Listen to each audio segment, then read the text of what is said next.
Welcome to Reunite with Self podcast. I'm your host, Rukan. Here, we will be discovering and unraveling what is truly holding you back. We will put the puzzle together and give you clarity on how and what you can do to create massive shift in your life so you start creating the life you always envisioned for yourself. There is no more waiting. Whether it is liberating from dysfunctional family patterns or parenting tools and tips that actually make the difference, we will be diving into the truth and core of things that are simple and which yet no one talks about. I will be sharing with you all the things that would have changed my life massively if I heard any one of these episodes. A new world is awakening, and true bliss, harmony, and peace is possible on this earth. And my mission is to bring you closer to that, one step at a time. In this safe space, I will hold your hand and give you courage and certainty that you can shift anything and everything in your life. It is time we break the pattern. Whether you want to be the parent you never had or make a shift in your life so you don't play small any longer, you will find the support and guidance in this space. My intention is for you to find answers within yourself while you listen to this podcast, so you feel the bliss of reuniting with your true essence, with self, with so much love and compassion and courage. From my heart to yours, let's keep it rockin'. My gorgeous listener, welcome to another episode on Reunite with Self podcast. I'm your host, Rukan. If you've been listening to the podcast, this is like we're taking a break from the 12-step journey of making it happen. I have received questions, a letter, let's say, from one of my listeners, and I want to answer her questions in two parts. The reason is that, like I always say, the strategy doesn't matter. Like, we can always find out and learn about the strategy. It's everywhere. These resources are everywhere. We're hearing them all the time. For them to really work, first, we need to create clarity and make the decisions and have clear boundaries and really truly start our self-actualization journey. And for this, these questions need to be answered, and I'm really called to answer these. So we were at step 8. We will continue until step 12, but I think this is great timing because let's go back.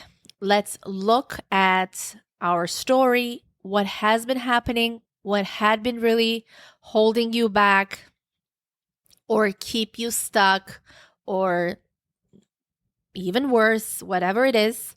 Let's look at the story. Let's create clarity. Let's see what is truly happening and had been happening.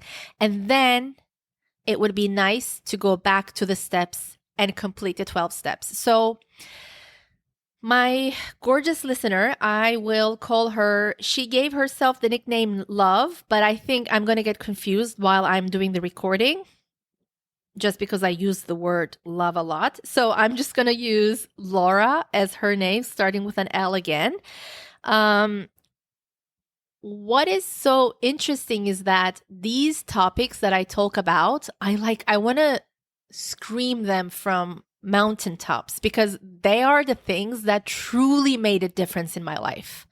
Like, truly made permanent changes in my life, like a line in the sand moment where everything shifted and changed. How I see things, how I see relationships, what my body is really telling me when something is happening. And although we hear a lot about narcissism in the social media, on YouTube, Instagram, like wherever, I don't hear, and this is why I feel like what I'm doing really resonates with many, many people and will, as it reaches more like highly sensitive, compassionate, empathic souls, is that, or why I'm so passionate about sharing everything on this podcast, is because let's get to the root of the problem. Why are we so scared to talk about family stuff? Like, why is this a hush-hush taboo topic? The saying, everything begins in the family, it's not just a saying, it truly, everything begins in the family. If you have any narcissistic relationship in your adult relationships, with your girlfriend, boyfriend, romantic relationships like your wife, husband, why is it so easy to talk about this, but why it will not solve your problem? Like, I don't understand the language about the narcissistic tendency from your parents, from your siblings, like the family you come from, the family you were raised in. The romantic relationships are always a result because that's what you're familiar with. That's why you go pick that person. And that's why you tolerate that person. Like all the things. We'll talk about it on these episodes. But I just don't understand. I truly don't understand. Because I believe, like, and I'm touching my heart when I'm saying this, it doesn't come from love. How we're trying to avoid and like walk on eggshells while we are talking about the family. Like, it does not make us more lovable or loving when we are so, when we want to close our eye to what has truly been happening in our families, because it's so much easier to stay in the drama of the romantic relationship stuff, but it's not going to solve the problem. Yes, of course, we need to make total like clarity about what's right, what's not right, like what to do in your romantic relationships. For sure, let's talk about it all day, every day, but it's not going to solve the problem. And I truly don't understand. I truly don't understand why it's such like a taboo. Like it's a total taboo right now. Like people are being so conservative about talking about family. Why every time we're going to say anything that your mom or your dad did to you as they were adults and you were a baby or you were a young child or even now or like young, older, whatever, why we have to add, like, I truly don't understand. Like, I truly don't understand. Like, coming from love, I don't understand this. Like, why we have to add, they did all they can, like trying to justify and protect them from something that is like protect them from shame or something. Like, I truly don't understand why we're lying to each other and to ourselves, like why we have to do this, like why it makes us more lovable or loving when we do this, like how BS it is, like how it's not going to break the cycle when we are not truly clear about what the heck went down. Like, I really don't understand, because I believe that when you are truly clear about what happens and when you start your self-actualization journey and you are in your self-actualization journey, you are happening, that is the only time you can truly love your parents, that you can truly forgive them if you want to forgive them, that you can truly experience deep bond connection. Like, if that's what you want, this is the only way. This is the only way of love and loving, when we are clear about what happened. I do not understand the psychology of like putting the mother and the father as like God and goddess, as we are like, as if we are 3 years old. Like, it's not black and white. When we talk about something, we're not talking about how someone is a bad parent, how they're a bad father, a bad mother. Like, That's not what we are after when we are creating the clarity. We are not after pointing fingers. We are after creating clarity so that you can truly start living your life instead of abandoning yourself or sacrificing your life in the hopes of getting something in the end, but you never get that in the end. And the cycle is not broken. So I don't understand. I really, truly don't understand this. Because when you are love, like you are fair, like you know this is where there is lack of love. This is not love. This actually breaks someone's heart. This is so disempowering. Like you are clear about it. I think you are being more real. Like, why can't we be more real? Why can't we just let go of that? Like, I think it takes a big heart to create clarity. For others too, like it takes an open heart, a loving heart to truly create clarity.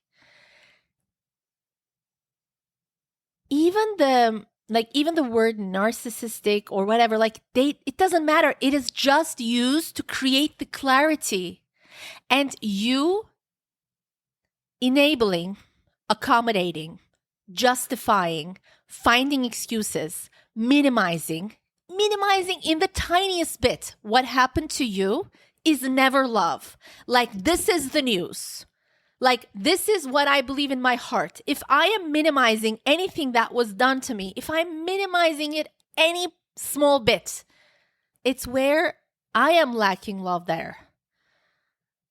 Like, it's not loving someone more. And it doesn't have to be your goal in life, but if you want to be truly loving your family, the people, I think the journey requires that you start the clarity first, that you're super crystal clear. Like, there is no BS. Like, there is zero tolerance for BS. Like, I mean zero, though. When you look back at what happened, as if you were 3 years old, what was that child doing? What did he or she need? What was the small things that could have been given to them so easily, but they were not? And it was a choice that the person was making, no matter what their excuse was. Like, no matter what the excuse was, that child needed those things. Or how someone was talking to this 5-year-old girl or boy when they were 5 years old, and of course it was going to break their heart and break their self-worth, self-confidence, like their truth, the beliefs they have for themselves. Of course it's going to affect how they feel and so how they act in life. Of course it's going to confuse them. Of course it's going to break their wings. Of course it's going to make them feel not worthy, not enough. And it's going to affect their life. Like, this is so clear. Why are we so scared to talk about family this way? I truly don't understand. Because I don't want to tell you the result from at the beginning, because it should not be your goal. But this is the only way you can love someone. Like, if you want to have any relationship with them. But it should not be your goal while you're in the journey. Like, while you're taking the actions, your goal should not be to love someone else more if you're already compassionate, empathic, so accommodating, so enabling any kind of narcissism. That should not be. Your goal should be truly just self-love and self-actualization. Like, what's true, good for you, like what your body's telling you. Your full focus should be, what am I exposing myself to? What is holding me back? What do I have in my mind that did not even belong to me? Like, what's controlling my life that did not even belong to me in the first place? What should I let go of? What should I work on? What should I expose myself to? How should I live my day? Like, what actions should I take? What things should I start believing? What things first should I start letting go? But I truly don't understand. The full episode can be this question. And I don't mind. Like, why it's such a taboo to talk about parents? Like, me asking this question is just enough. Because why are we blind to the fact that we are so scared to talk about parents? Like, I could have sex and give give birth to a child, like, why does it make me anything? Like, why? Like, why? Because we can work, like, we can give labor to something, but we can be so unloving in the process. Just because we put labor into something, we put effort into something, doesn't make us more loving, doesn't make us better. Like, if you think about any narcissistic relationship in your life, maybe the person who was narcissistic to you, they put effort into things. That does it justify anything? Like, can it justify anything? I like, when, like, we are souls, and when we leave this body, like, this is total BS. And we should feel compassion to ourselves, why we feel scared to talk about and even to think about these things, and why it's so scary to create clarity about this stuff, because we don't see examples of this. Even like people who are they're in the self-actualization journey. They are doing the things, they are being the things, but they are still scared of talking about parents. Like, it's so easy to look the other way and talk about what happens with their coworkers, their friends, their lover, their partner, their husband, their wife. It's so much easier. But I don't understand how it makes us more loving. I truly don't. So can we just maybe start asking this question? Like, why is this a tendency? Why do we want to do this? Like, creating clarity does not make us unloving. It doesn't make us see things as black and white. It doesn't, the things that were done to us, it doesn't make that person a good or a bad person. Like news. Big news. It doesn't make them a good or bad person, and it shouldn't even be your goal, like, to identify that.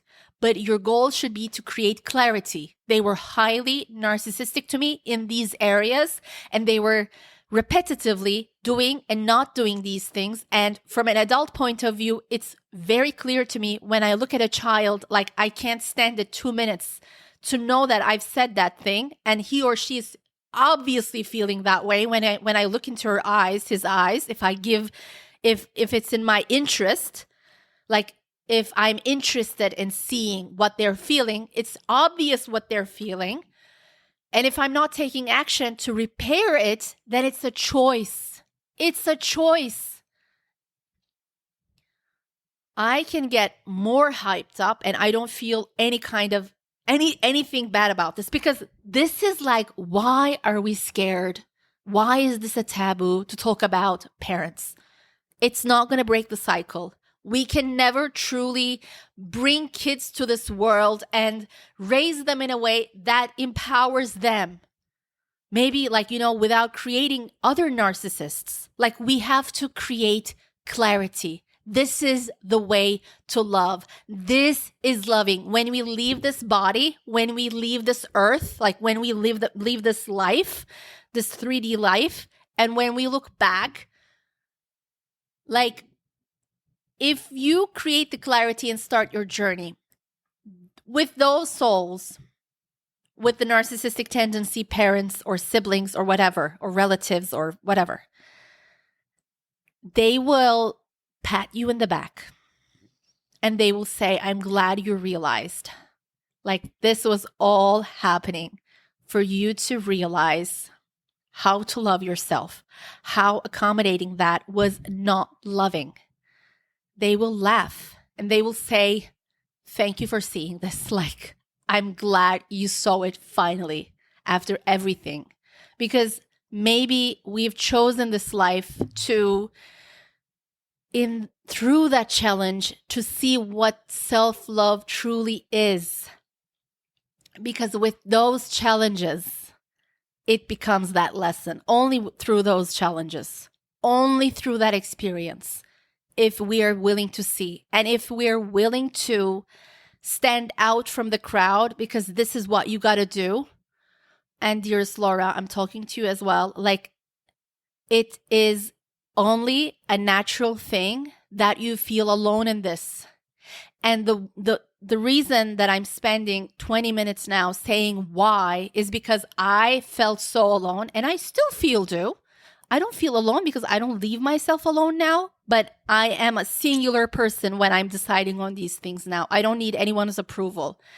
And it's a societal thing, and it doesn't matter where you are from the world. I get questions in Turkish for the Turkish podcast, and this is the first time I think I'm answering a question from a listener. I'm guessing, like with her story, a part of her story. And the story is always the same. It might depend, like with different cultures, the way the story is might be a little different, but the emotions are always the same.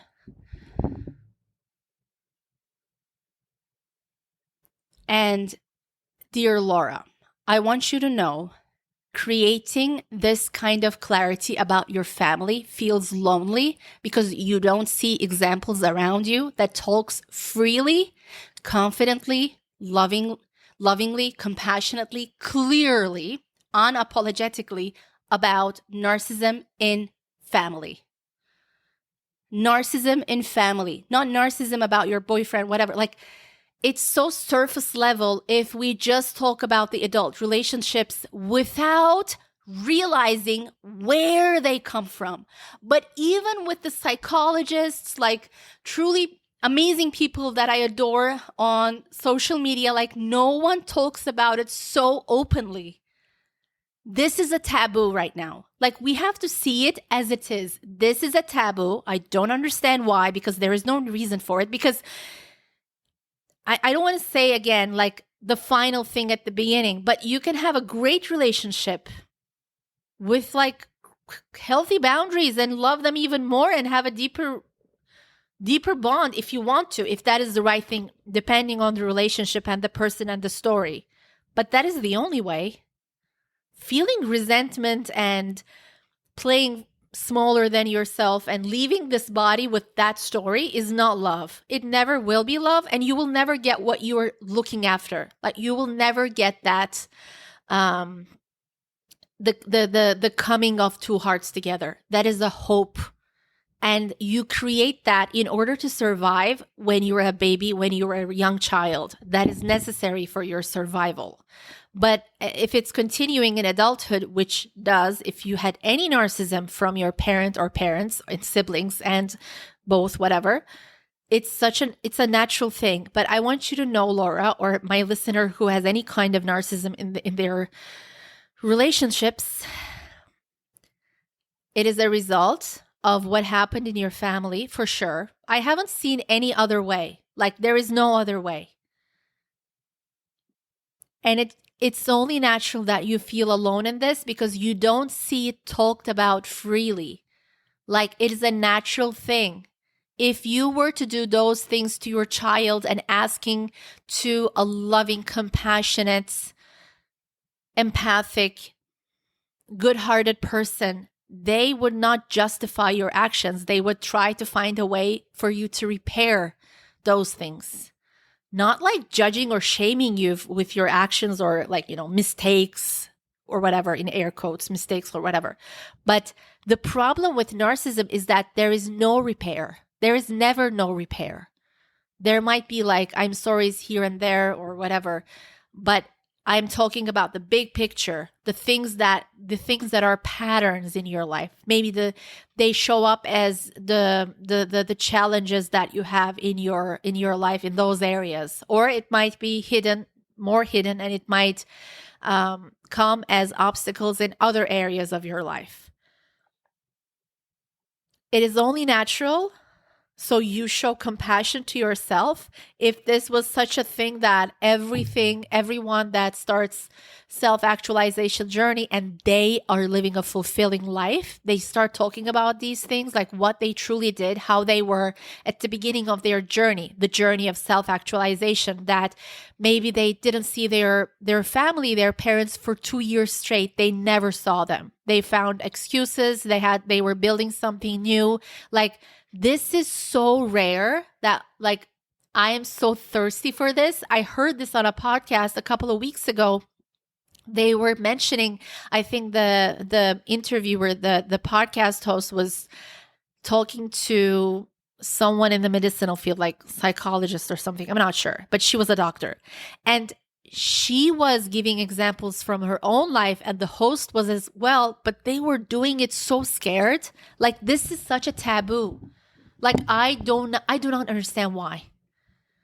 Like, I don't understand how it makes the parents better people, or the situation better, or how it's possible to really live a fulfilling life. Because I am not after the just the goals that you have, like make this money, have this house, have that car, have that relationship. Like, you can have all of those things, and there is like millions of people, examples of this.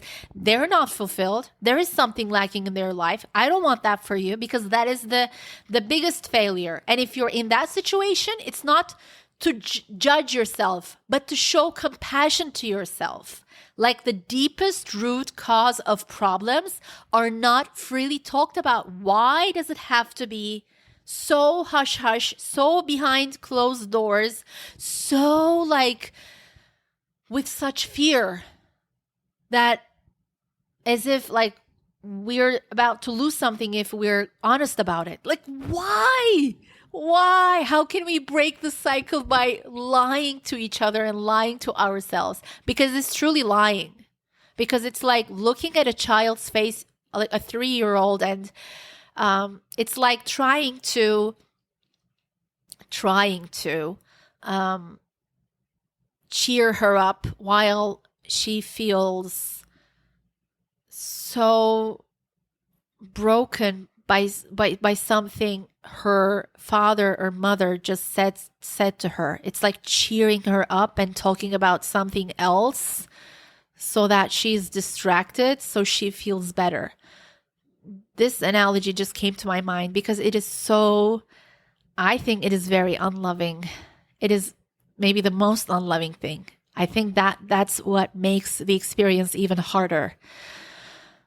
This comes to my mind mainly because like I saw a family a couple of days ago. I was having dinner. Like I rushed into the restaurant, and it was a cafe, and I just sat down, ordered, and I was so hungry, and I'm waiting for my food, and I'm watching this, and no shame on that family. They were just an example. Like, I could have done the same thing, because like, this is another topic, but like just having children is such a norm, like it's such a normal thing, like as if everybody's like ready to have babies and kids and, you know, give them a good life. A good life meaning first emotionally and psychologically, like first thing. And it's like the two siblings and the mother and the father, and I was just watching their body language, and the father says something. He was like aggressive to the son. The son is younger. The girl is like teenager, and the son is like 8-9 years old. And again, like it's not about that family, by the way. That was just an example in front of me. I could have been doing the same thing the father was doing or the mother was doing if I was having kids at that stage in my life. But I was like so heartbroken because the son was like, I think he got excited about something, and he just he was just standing up, and the father, like physically, he got up and he was like, he hold on to his arm, and he was like physically going to be aggressive. Like his physiologically, you could see that he was being aggressive, and he put the son down, and the son sits next to the mother, and the mother, I'm an empath. I can see she was abused by a narcissist from her family. And, you know, doesn't mean that like it has to be out in the open, like with subtitles, but she was abused, like so obvious. That's why she chose that guy who was like abusive as F. And the daughter was so into the father, like talking nonstop, like hugging him, talking. And while the son, her brother, was feeling so down and so lonely at the table, and there was like different dynamics going on. But what I want to say is that the mother felt so sad. She could see the energy of the father and the son. The son just wanted like the father to see him, to give him a hug, to say something, to approve, to validate something, to repair it. In 1 second, the child would forgive. The child is so open to forgiving, by the way. Like the father doesn't have to give a lot of effort to repair that moment. Children are so like, they're beautiful. Their energy is so open, and they're so forgiving, and they're so loving, and they're so compassionate. It only takes a second, really does. And the mother was, again, no shaming to her. I would do the same thing if I was in that stage in my life. Like, doesn't mean the age, the stage. So she was she was showing things on the phone to the son, trying to cheer him up. And that was like the most unloving thing. The most unloving thing was coming from the father. But the mother doesn't know what to do. She's abused by the guy. The daughter is so scared from him that she has to play the good girl and talking nonstop to the father, like nonstop. I mean, nonstop. And she doesn't even give compassion to the brother. And the mother is just like, they're so sad. She doesn't know what to do. She knows that he's in big emotions.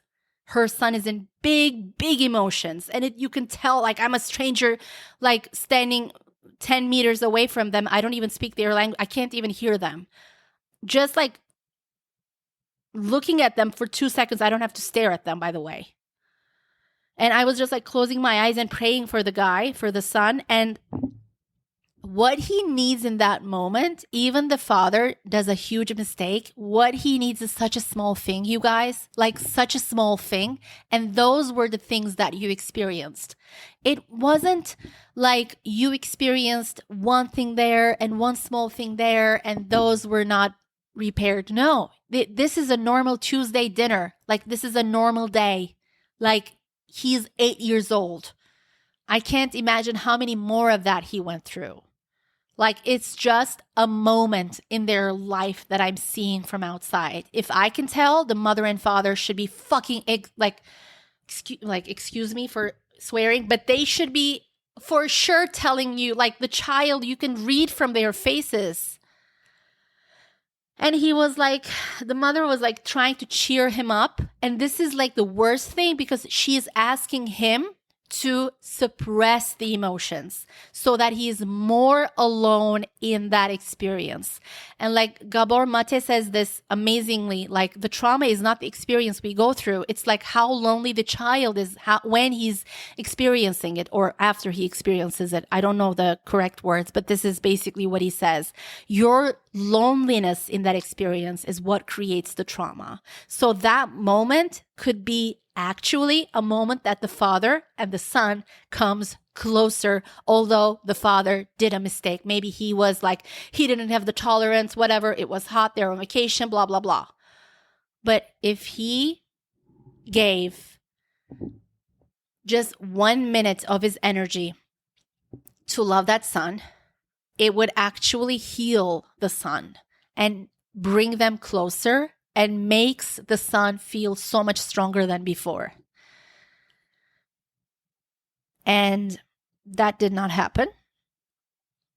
And innately, I wanted to go and like hug the son. I was so angry to the father. I wasn't angry at the mother, but she was just, just abused and continuing with that. And it's so normal in societies when people get married, that's fine. But when you make kids, like, it's a huge responsibility, like huge. Are you as an individual and as a couple, like, ready to have kids, or do you need to? Is the question, do you need to really? And this is not about being perfect parents. Like, if you don't have the capacity to repair that moment, then you cannot have the capacity to do anything. And I'm not saying just that family, like, I just innately, it was not something like, it wasn't an exceptional moment. It was so obvious. Even the daughter was not like, she did not care. She just wanted to protect herself because she's a teenager girl. So she was so scared, like, she's so scared of the father's power, like what he can do potentially, that she always wants to be on his side and never take any attention from him that way. That, like, because the father obviously is so competitive with the 8-year-old boy. He's going to be a man.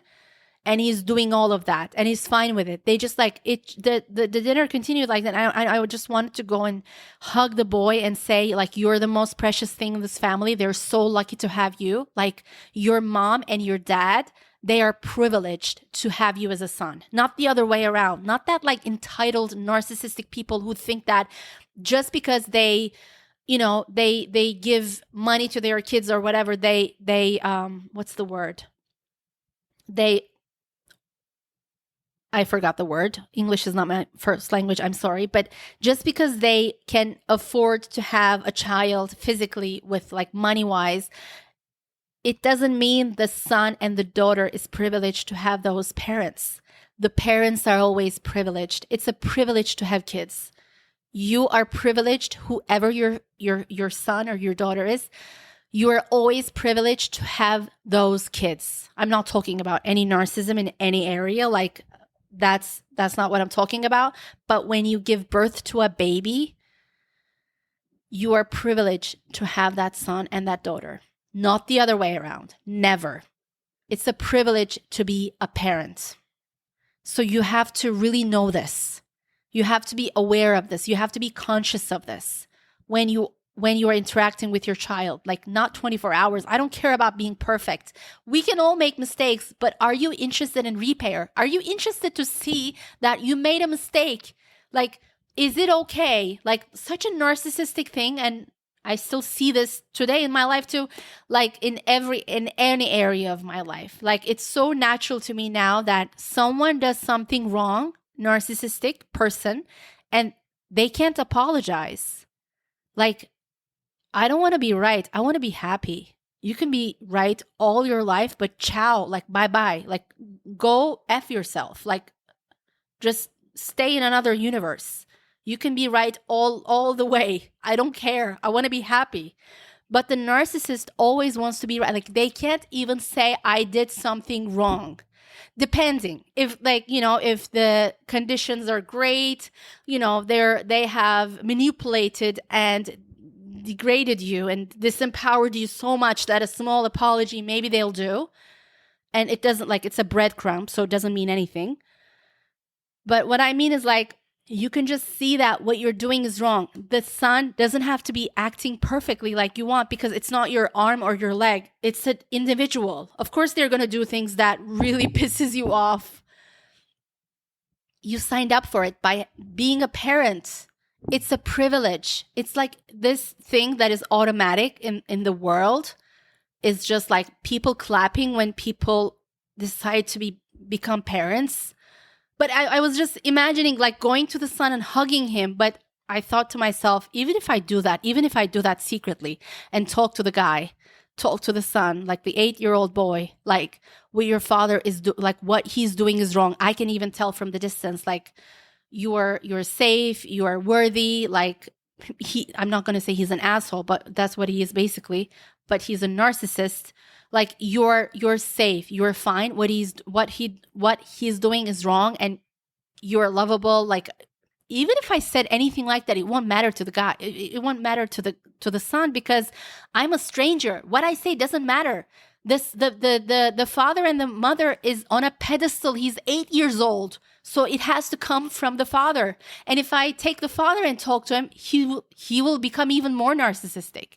So seriously, I, like, when I see things like this, I have like zero tolerance. Like, it's so obvious. So the narcissism you experienced was very visible, was so like in your face to anyone who's compassionate. But were people open to seeing it? Even the mother was like trying to avoid a bigger problem to calm the father down. She was just trying to cheer the son. And don't get me started. I can talk about this for hours. But so I want to say, Laura, and I'm going to end it with this, because this is the most important part to create the clarity. Give yourself, like, show yourself the compassion of how it is natural to feel lonely in the stage of creating clarity, because no one truly helps you in that stage. You do it yourself. And there comes a point that you don't need anyone's approval to tell you this person had been treating you narcissistically. These are the things that they were doing that are not acceptable. And of course, it is, as a result, as a human, you felt these things because it was like conditioning and programming, because they were not done once or twice. The kid doesn't care if a father or mother does something once or twice. That is not like trauma when they say something that breaks your heart. It's the things that are repetitive.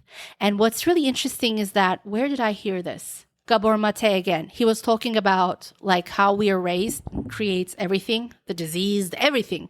How like the things that we encounter in life, if we don't choose to stay conscious about it, create the clarity, make decision, change our lives, we can 180% like exponentially change our lives. But it needs the clarity first.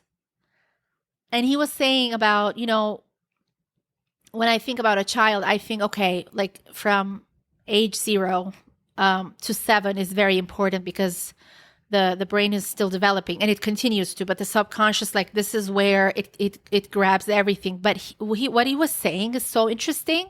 So it's not even the stories that we talk about that are in our consciousness that we remember the stories, if you do remember. It's not even the stories that you remember consciously. He was saying if a child has disruptions from age 0 to 3, I think he was saying 3, maybe 2, but I think 3, like 0 to 3 years old, and then his or her life gets better, like without really like traumas, he will have a much better, he will have a much higher obstacles and challenges in his life, her life, compared to someone who had 0 to 3 years old, a healthy, like nervous system regulated, a healthy childhood, babyhood, whatever. And then after 3 years old, things starts to get messy. They will have a better chance to pick things up, like pick up things like this is not healthy, like what this person is not, like this is not what I want. So it is so interesting. I have realized a lot of things in the last, I'd say like 6 months, 1 year, about my past romantic relationships, that it has a lot to do, like a lot of it, not everything, like it's related to different things in my family, but a lot of it that really kept me stuck in very, very toxic, not even toxic, just like not right, it's just very unhealthy. Just, I don't even know what to say to it. It's like choosing death over life, or, whatever. It's just, you get the point.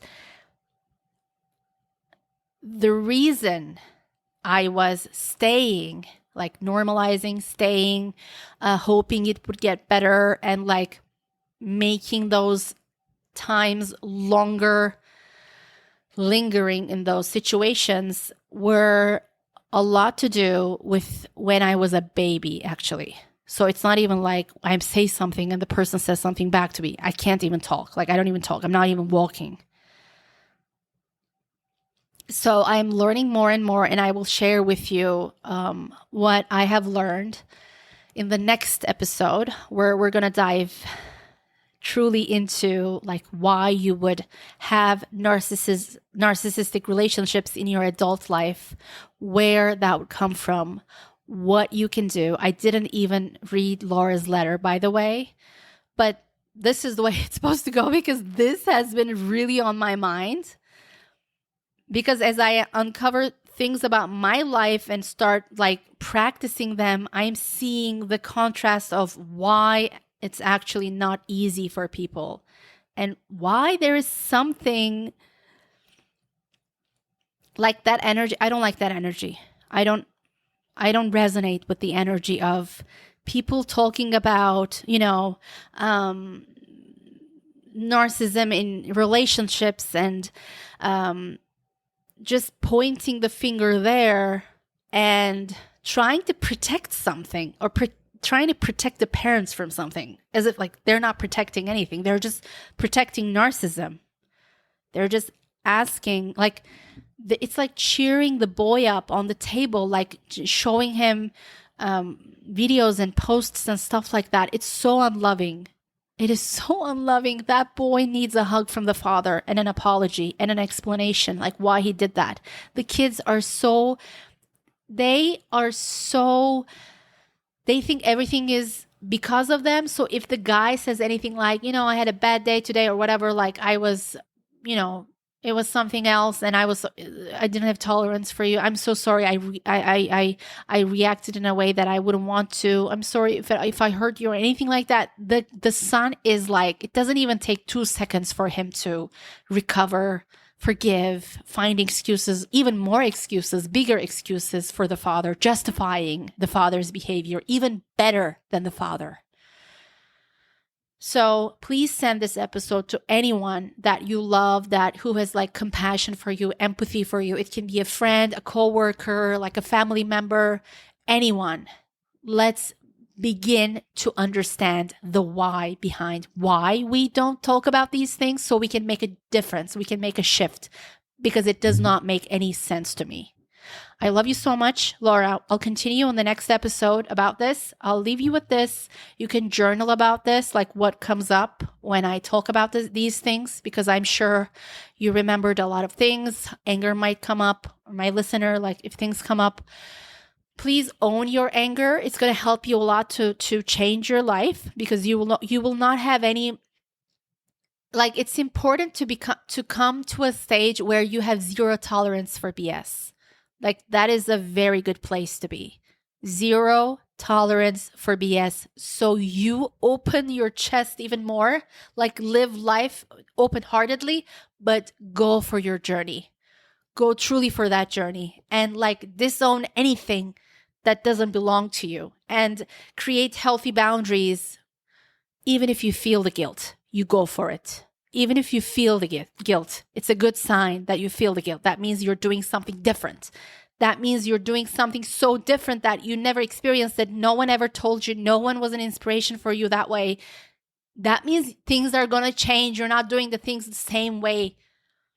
And even if you're not, please show yourself the compassion. It is so... I'm so sorry.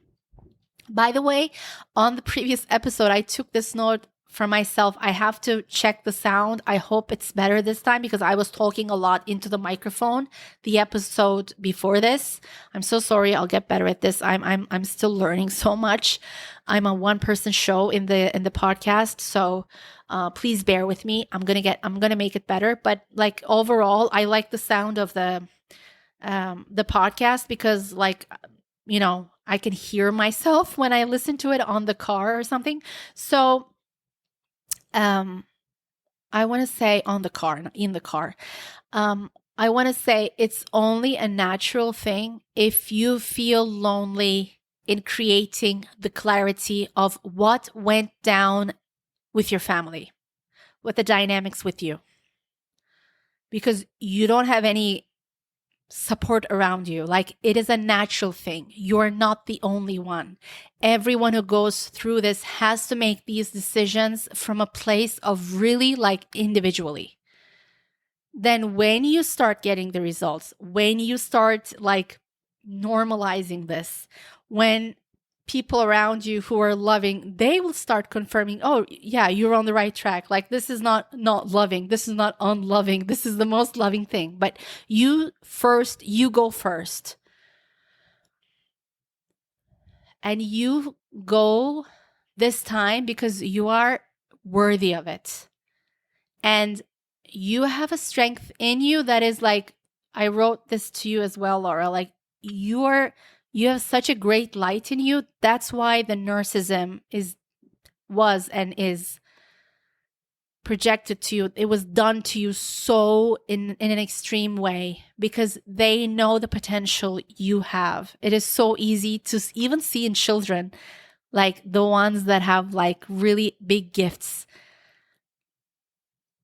I think everyone has gifts, But if you're narcissistic, you always compare. So whatever they have, they project it onto you instead of like feeling that emotion. And that is the biggest problem with narcissism. Instead of like owning that emotion, they make you feel that way. So all the unworthiness, not enoughness, confusion, blah, blah, blah, it's done on purpose. And as you become more clear of this, you're going to have like zero tolerance for it.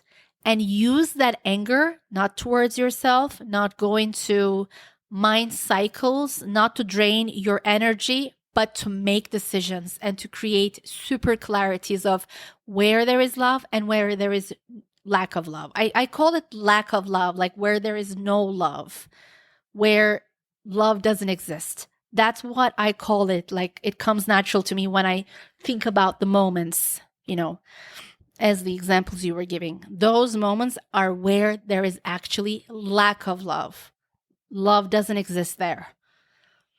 When you become like, when you start becoming more clear of this, it starts getting easier to make the decisions about what is necessary to do. And I will go through your letter on the next episode. I'm going to create at least one more episode on this because these are like so crucial. This is the heart of everything. You're not alone in your experience.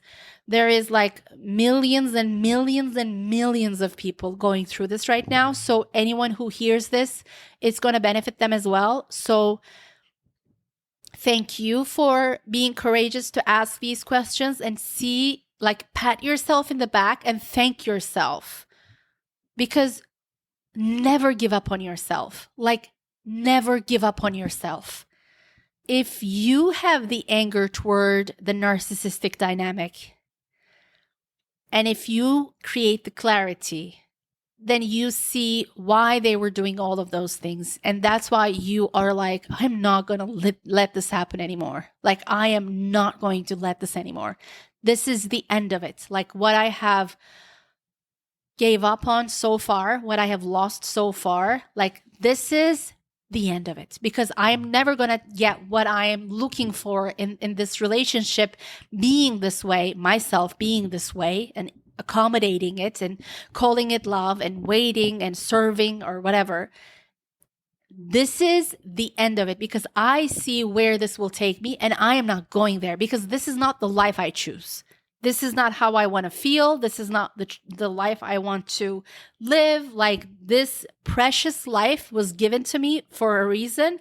And the reason that I'm feeling all these emotions are telling me something, that this is really bigger than what I can imagine in my head.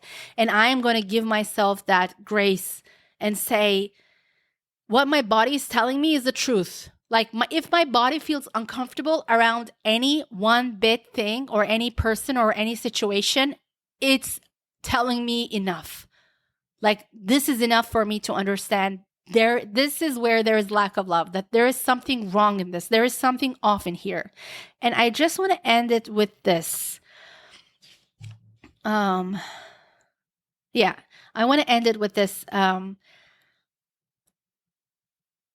This is like the way that you say, and I understand you so much, and I see you, Laura, how to achieve the first and most important step of being clear. This is what she writes about what's happening when you have problems with self-doubt and gaslighting yourself, and if you don't have anyone in your life to confirm what is happening. So this is exactly how it worked. This is exactly what the narcissist wants. Do you want to serve that? This is exactly how it works. It's why it works. And as I'm telling you, this is something that's not talked about freely, even though the word narcissism is used in the videos I watch and things like this is not truly